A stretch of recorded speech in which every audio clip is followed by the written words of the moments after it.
In the heart of Scotland, amidst the grandeur of Holyrood Palace, a young and captivating queen ascended the throne.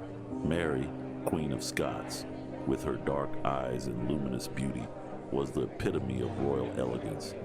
Her life, though shrouded in political intrigue, held an air of hope. Hope for love, hope for unity, hope for a prosperous reign.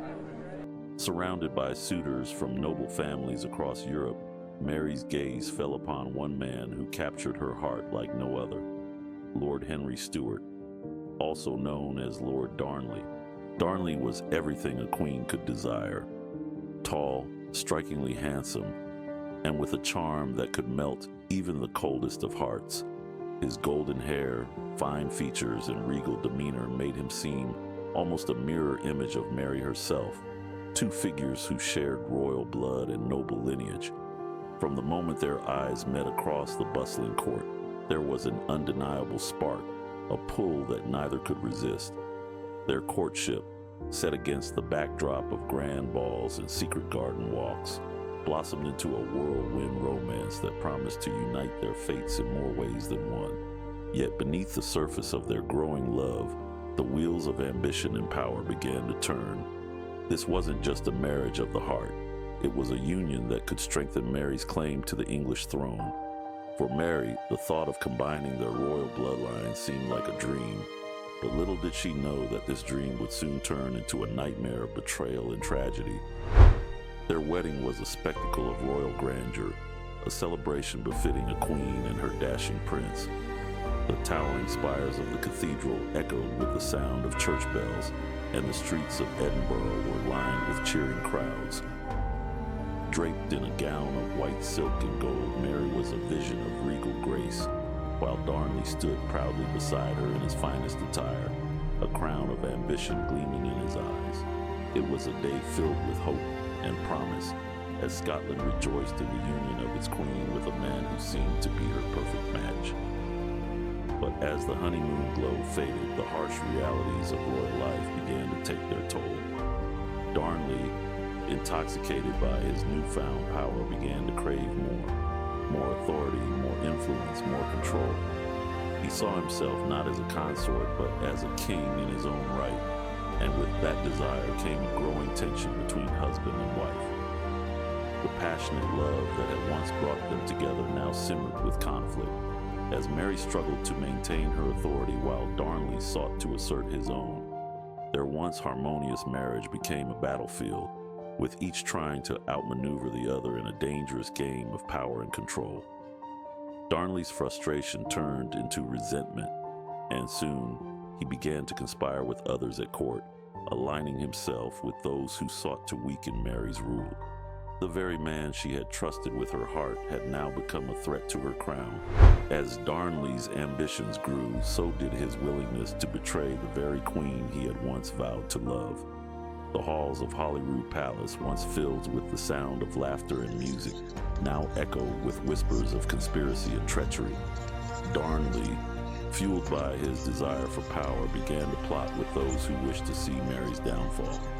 His once loving gaze now held a cold, calculating glint as he became entangled in the dangerous web of court politics. The final blow came on a cold March evening when Darnley played a role in the brutal assassination of David Rizzio, Mary's beloved secretary and confidant. It was a night that would forever change the course of their marriage. In the flickering candlelight of her private chambers, Mary watched in horror as armed men burst into the room and dragged Rizzio to his death right before her eyes. Darnley stood by, his face devoid of emotion, as the man she trusted most was brutally murdered in front of her. The betrayal was complete. The bond between Mary and Darnley was shattered beyond repair, replaced by a deep and abiding distrust that would haunt them both. From that moment on, the love that had once burned so brightly between them was extinguished, leaving only the cold ashes of betrayal. Mary could no longer see Darnley as her husband, but as a threat, a dangerous enemy lurking in the shadows of her court. Their marriage, once filled with passion and hope, had descended into a bitter and dangerous game of survival. With each passing day, Darnley's presence became more of a liability to Mary's reign. Whispers of plots against him began to circulate through the corridors of power. He had made too many enemies, crossed too many lines, and then, one fateful night, those whispers became a reality.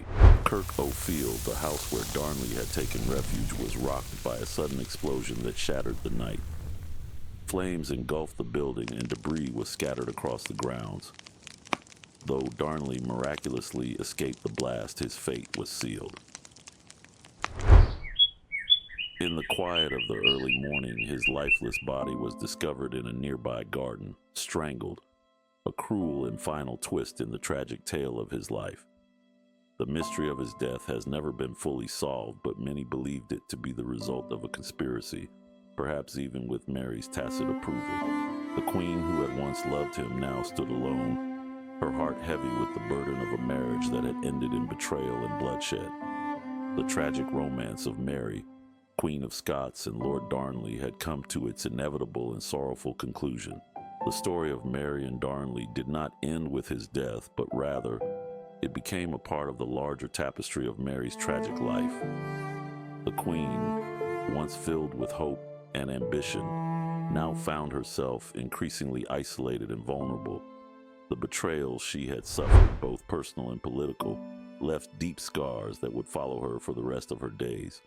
Her reign would continue to unravel, leading to her eventual imprisonment and execution at the hands of her cousin, Queen Elizabeth I of England. Yet even as her life ended in tragedy, the legacy of Mary, Queen of Scots, lived on. Her story, intertwined with that of Lord Darnley, became a symbol of the dangers of love, power, and ambition, a cautionary tale for the ages. Their romance, once filled with promise, had turned into one of the most infamous stories of betrayal in Scottish history. The memory of their ill-fated marriage remains etched in the annals of history, a reminder that even the greatest love stories can end in tragedy. Thanks for joining me today. Feel free to like, comment, and subscribe for more captivating stories from history.